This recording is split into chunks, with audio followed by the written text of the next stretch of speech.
ನಿಮ್ಮೆಲ್ಲರಿಗೂ ಕೂಡ ನಮಸ್ಕಾರಗಳು.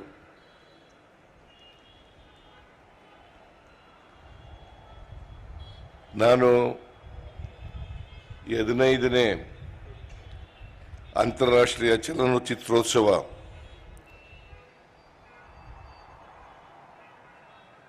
ಈ ಸಮಾರಂಭವನ್ನು ಅತ್ಯಂತ ಸಂತೋಷದಿಂದ ಉದ್ಘಾಟನೆಯನ್ನು ಮಾಡಿದ್ದೇನೆ.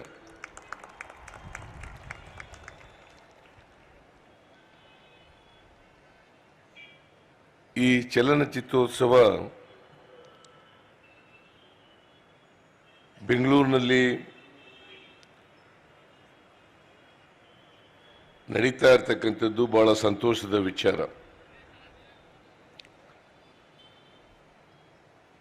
ಹದಿನಾಲ್ಕು ಚಲನಚಿತ್ರೋತ್ಸವಗಳನ್ನು ಬೆಂಗಳೂರಿನಲ್ಲಿ ನಡೆಸಿದ್ದೇವೆ. ನಾನು ಹಿಂದೆ ಮುಖ್ಯಮಂತ್ರಿಯಾಗಿರುವಾಗ 5 ವರ್ಷಗಳ ಕಾಲ ಎಲ್ಲ ಅಂತಾರಾಷ್ಟ್ರೀಯ ಚಲನಚಿತ್ರೋತ್ಸವದಲ್ಲಿ ಭಾಗಿಯಾಗಿದ್ದೆ ನಾನು. ಮತ್ತೆ ಆ ಚಲನಚಿತ್ರೋತ್ಸವ ನಡೀಲಿಕ್ಕೆ ಸರ್ಕಾರದಿಂದ ಎಲ್ಲ ಸಹಾಯವನ್ನ ನೀಡಿದ್ದೆ ಅಂತಕ್ಕಂಥ ಮಾತುಗಳನ್ನು ಹೇಳಲಿಕ್ಕೆ ಬಯಸ್ತಾ ಇದ್ದೇನೆ. ಈ 15ನೇ ಚಲನಚಿತ್ರೋತ್ಸವಕ್ಕೂ ಕೂಡ ಸರ್ಕಾರ ಎಲ್ಲ ರೀತಿಯ ಸಹಕಾರವನ್ನ, ಬೆಂಬಲವನ್ನ, ಸಹಾಯವನ್ನ ನೀಡ್ತಾ ಇದೆ, ಮತ್ತೆ ಮುಂದೆನೂ ಕೂಡ ನೀಡ್ತದೆ ಅಂತಕ್ಕಂಥ ಮಾತುಗಳನ್ನು ಹೇಳಲಿಕ್ಕೆ ಬಯಸ್ತಾ ಇದ್ದೇನೆ.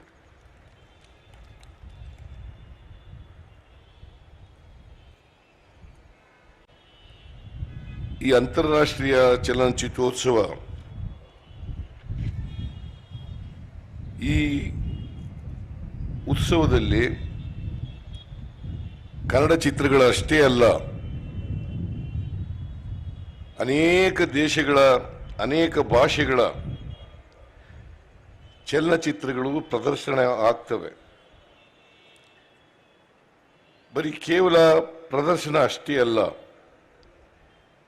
ಬೇರೆ ದೇಶಗಳಲ್ಲಿರ್ತಕ್ಕಂಥ ಬದುಕು, ಜನಜೀವನ, ಅವರ ಸಂಸ್ಕೃತಿ, ಅವರ ಕಲೆ, ಅವರ ಸಾಹಿತ್ಯ ಇವೆಲ್ಲವನ್ನು ಕೂಡ ತಿಳ್ಕೊಳ್ಳಲಿಕ್ಕೆ ಅವಕಾಶವನ್ನು ಕಲ್ಪಿಸ್ಕೊಡ್ತದೆ ಅಂತಕ್ಕಂಥ ಮಾತುಗಳನ್ನು ಈ ಸಂದರ್ಭದಲ್ಲಿ ಹೇಳಲಿಕ್ಕೆ ಬಯಸ್ತಾ ಇದ್ದೇನೆ. ನಾವೆಲ್ಲರೂ ಕೂಡ ಮಾನವರು.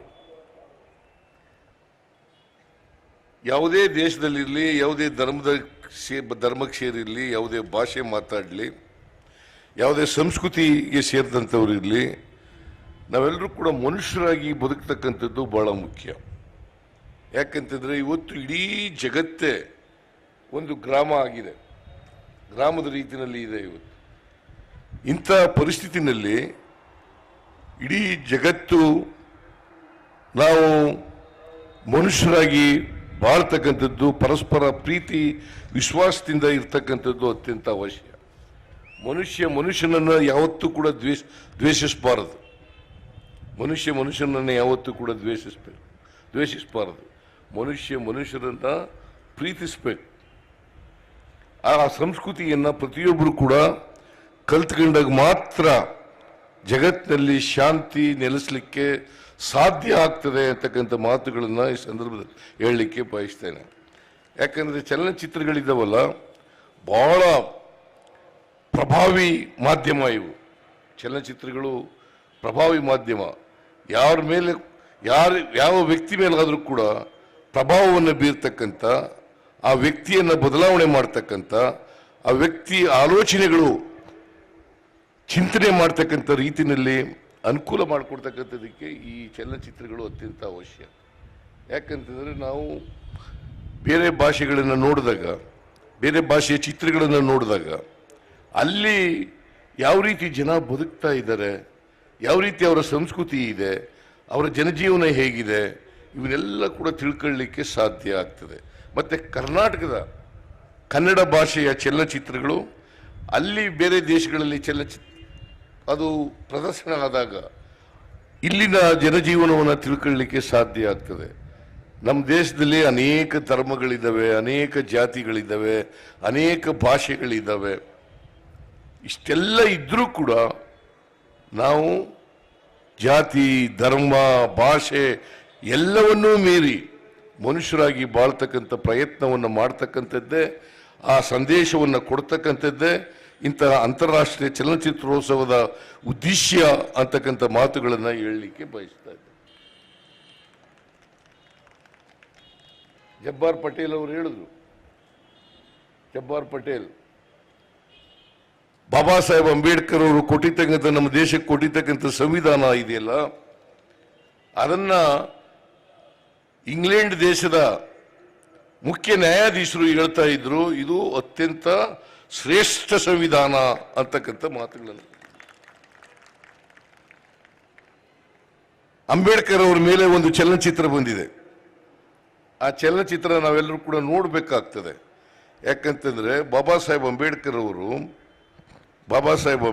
ಅವರು ಈ ಸಂವಿಧಾನವನ್ನು ನಮಗೆ ಕೊಡೋದಕ್ಕಿಂತ ಮುಂಚಿತವಾಗಿ, ರಚನೆ ಮಾಡೋದಕ್ಕಿಂತ ಮುಂಚಿತವಾಗಿ ಅನೇಕ ದೇಶಗಳ ಸಂವಿಧಾನಗಳನ್ನು ಅಭ್ಯಾಸ ಮಾಡಿ ಅಲ್ಲಿರ್ತಕ್ಕಂಥ ಒಳ್ಳೆಯ ವಿಚಾರಗಳನ್ನು, ನಮ್ಮ ದೇಶಕ್ಕೆ ಯೋಗ್ಯವಾದಂಥ ವಿಚಾರಗಳನ್ನು ಸಂಗ್ರಹಿಸಿ ನಮ್ಮ ದೇಶದಲ್ಲಿರ್ತಕ್ಕಂಥ ಆರ್ಥಿಕ ಸಾಮಾಜಿಕ ಸಮಸ್ಯೆಗಳಿಗೆ ಏನು ಪರಿಹಾರ ಕೊಡಲಿಕ್ಕೆ ಸಾಧ್ಯ ಆಗ್ತದೆ ಅಂತಕ್ಕಂಥ ಪರಿಹಾರವನ್ನು ಈ ಸಂವಿಧಾನದಲ್ಲಿ ಕೊಟ್ಟಿದ್ದಾರೆ ಅಂತಕ್ಕಂಥದ್ದನ್ನು ಅರ್ಥ ಮಾಡ್ಕೋಬೇಕಾಗ್ತದೆ. ಬಹುಶಃ ಬೇರೆ ದೇಶಗಳಲ್ಲಿ ಈ ರೀತಿಯಾದಂಥ ವೈರುಧ್ಯತೆ ಇರಲಿಕ್ಕೆ ಸಾಧ್ಯ ಇಲ್ಲ. ಸಾಮಾಜಿಕ ವೈರುಧ್ಯತೆ, ಆರ್ಥಿಕ ವೈರುಧ್ಯತೆ, ರಾಜಕೀಯ ವೈರುಧ್ಯತೆ ಬೇರೆ ದೇಶಗಳಲ್ಲಿ ಇರಲಿಕ್ಕೆ ಸಾಧ್ಯ ಇಲ್ಲ. ಆದರೆ ಭಾರತದಲ್ಲಿ ಸಾಮಾಜಿಕ ಅಸಮಾನತೆ, ಆರ್ಥಿಕ ಅಸಮಾನತೆ ಇರ್ತಕ್ಕಂಥ ಸಮಾಜ.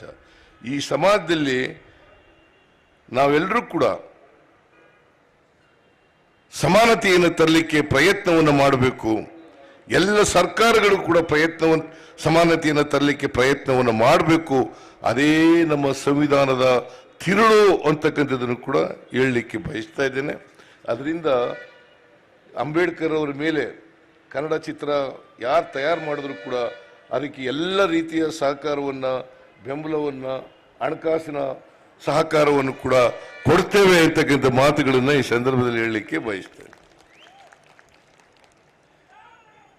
ಸೊ ಯಾರು ಮುಂದೆ ಬಂದರೂ ಕೂಡ ಅದಕ್ಕೆ ಎಲ್ಲ ರೀತಿಯ ಸಹಕಾರವನ್ನು ಕೂಡ, ಬೆಂಬಲವನ್ನು ಕೊಡ್ತೇವೆ ಅಂತಕ್ಕಂಥ ಮಾತುಗಳನ್ನು ಈ ಸಂದರ್ಭದಲ್ಲಿ ಹೇಳಿ, ಇವತ್ತು ಅನೇಕ ಥಿಯೇಟರ್ಗಳಲ್ಲಿ ಅನೇಕ ಭಾಷೆಯ ಚಿತ್ರಗಳು ನಡೀತಾ ಇರ್ತವೆ. ಇದು ಬೆಂಗಳೂರಿನ ನಾಗರಿಕರಿಗೆ ಇದು ಒಂದು ಸುವರ್ಣ ಅವಕಾಶ. ಈ ಅವಕಾಶವನ್ನು ಉಪಯೋಗಿಸಿಕೊಂಡು ತಾವೆಲ್ಲರೂ ಕೂಡ ವಿಶ್ವಮಾನವರಾಗಲಿಕ್ಕೆ ಪ್ರಯತ್ನವನ್ನು ಮಾಡಬೇಕು ಅಂತಕ್ಕಂಥ ಮಾತುಗಳನ್ನು ಹೇಳಿ. ಯಾಕಂದರೆ ಕುವೆಂಪು ಅವರು ಒಂದು ಮಾತು ಹೇಳಿದ್ದಾರೆ. ಅವ್ರು ಏನು ಹೇಳ್ತಾರೆ ಅಂತಂದರೆ, ಹುಟ್ಟುವಾಗ ಪ್ರತಿ ಮಗುನೂ ಕೂಡ ವಿಶ್ವಮಾನವರಾಗಿ ಹುಟ್ಟುತ್ತಾರೆ, ಬೆಳೀತಾ ಬೆಳೀತಾ ಅಲ್ಪಮಾನವರಾಗ್ಬಿಡ್ತಾರೆ. ನಾವ್ಯಾರು ಕೂಡ ಅಲ್ಪಮಾನವರಾಗಬಾರದು. ಆಗ್ಲಿಕ್ಕೆ ಸಾಧ್ಯ ಇಲ್ಲದೆ ಕೂಡ ಆ ದಾರಿನಲ್ಲಿ ನಡೀತಕ್ಕಂಥ ಪ್ರಯತ್ನವನ್ನು ಮಾಡ್ತಕ್ಕಂಥದ್ದೇ ನಾವು ಮನುಕುಲಕ್ಕೆ ಸಲ್ಲಿಸ್ತಕ್ಕಂಥ ಕೊಡುಗೆ ಅಂತಕ್ಕಂಥ ಮಾತುಗಳನ್ನು ಈ ಸಂದರ್ಭದಲ್ಲಿ ಹೇಳಿ, ನಾನು ಈ ಅಂತಾರಾಷ್ಟ್ರೀಯ 15ನೇ ಬೆಂಗಳೂರು ಅಂತಾರಾಷ್ಟ್ರೀಯ ಚಲನಚಿತ್ರೋತ್ಸವವನ್ನು ಅತ್ಯಂತ ಸಂತೋಷದಿಂದ ಉದ್ಘಾಟನೆ ಮಾಡಿದ್ದೇನೆ ಅಂತ ಹೇಳ್ತಾ ನನ್ನ ಮಾತನ್ನು ಮುಗಿಸ್ತೇನೆ. ನಿಮ್ಮೆಲ್ಲರಿಗೂ ಶುಭಾಶಯ. Thank you very much. 2019ರಿಂದ ಚಲನಚಿತ್ರ ಪ್ರಶಸ್ತಿಗಳನ್ನು ಕೊಟ್ಟಿಲ್ಲ. ಈಗ ನಾನು ಕಮಿಟಿಗಳನ್ನು ಮಾಡಿದ್ದೇನೆ. ಆ ಕಮಿಟಿ ವರದಿಗಳನ್ನು ಕೊಟ್ಟ ತಕ್ಷಣ ಎಲ್ಲ ಈ ವರ್ಷದ್ದು ಮತ್ತು ಇಂದಿನ ವರ್ಷದ್ದು ಎಲ್ಲ ಚಲನಚಿತ್ರ ಪ್ರಶಸ್ತಿಗಳನ್ನು ಕೊಡ್ತೇನೆ ಅಂತಕ್ಕಂಥ ಮಾತುಗಳನ್ನು ಈ ಸಂದರ್ಭದಲ್ಲಿ ಹೇಳಲಿಕ್ಕೆ ಬಯಸ್ತೇನೆ.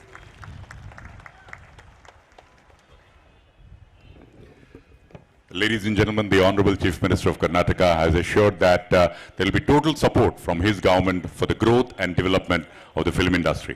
Let's all give a round of applause and thank the Honorable Chief Minister of Karnataka, Shri Sitharamaiah. ಮನುಷ್ಯ ಸಂಬಂಧಗಳನ್ನು ಬೆಸೆಯುವಂತಹ ಸಿನಿಮಾಗಳು ಹೆಚ್ಚಾಗಲಿ ಎನ್ನುವಂತಹ ಇರಾದೆಯನ್ನು ವ್ಯಕ್ತಪಡಿಸಿದಂತ ಸನ್ಮಾನ್ಯ ಮುಖ್ಯಮಂತ್ರಿಗಳಿಗೆ ವಂದನೆಗಳು.